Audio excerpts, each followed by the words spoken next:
Bonjour, mon nom est Luc Leblanc. Dans ce cours vidéo, je voudrais vous montrer une nouveauté graphique de la version 2.03. C'est la possibilité de grouper des éléments de dessin. On reprend un exemple simple ici et on s'aperçoit en réalité que le lac devrait être dans un renflement de la paroi. Alors on sélectionne la paroi Est ici, on prend l'outil courbe et on va retoucher notre paroi. Voilà. On désélectionne et maintenant on veut déplacer notre lac. On pourrait le faire une ligne à la fois. On va plutôt utiliser l'outil de groupage. Alors on maintient enfoncé le stylet sur l'outil de dessin. On sélectionne l'outil de groupage et on sélectionne les éléments de notre lac.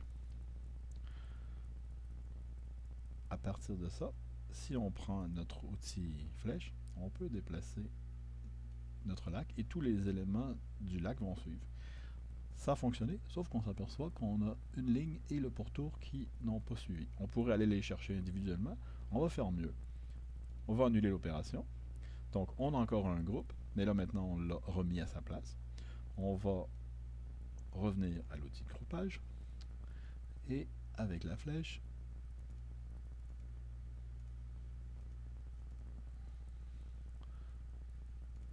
on peut combiner tout ça. Alors, on peut choisir en mode lasso. Voilà. Et là, on va déplacer notre lac. Ça y est, tout a suivi. Avec un groupe d'éléments comme ça, toute action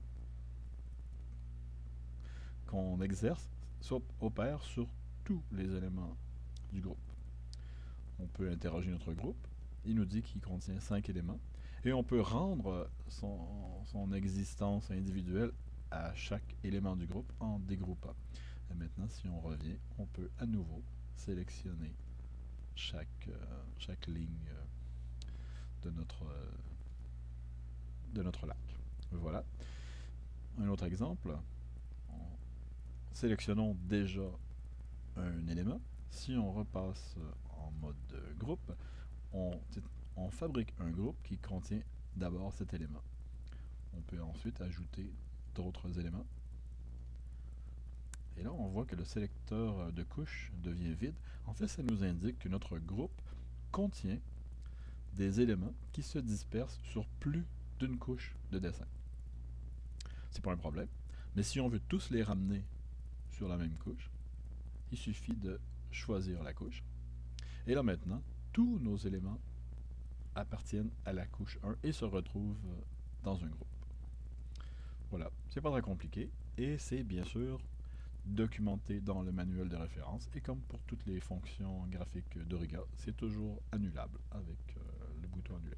Voilà, alors, bonne topo!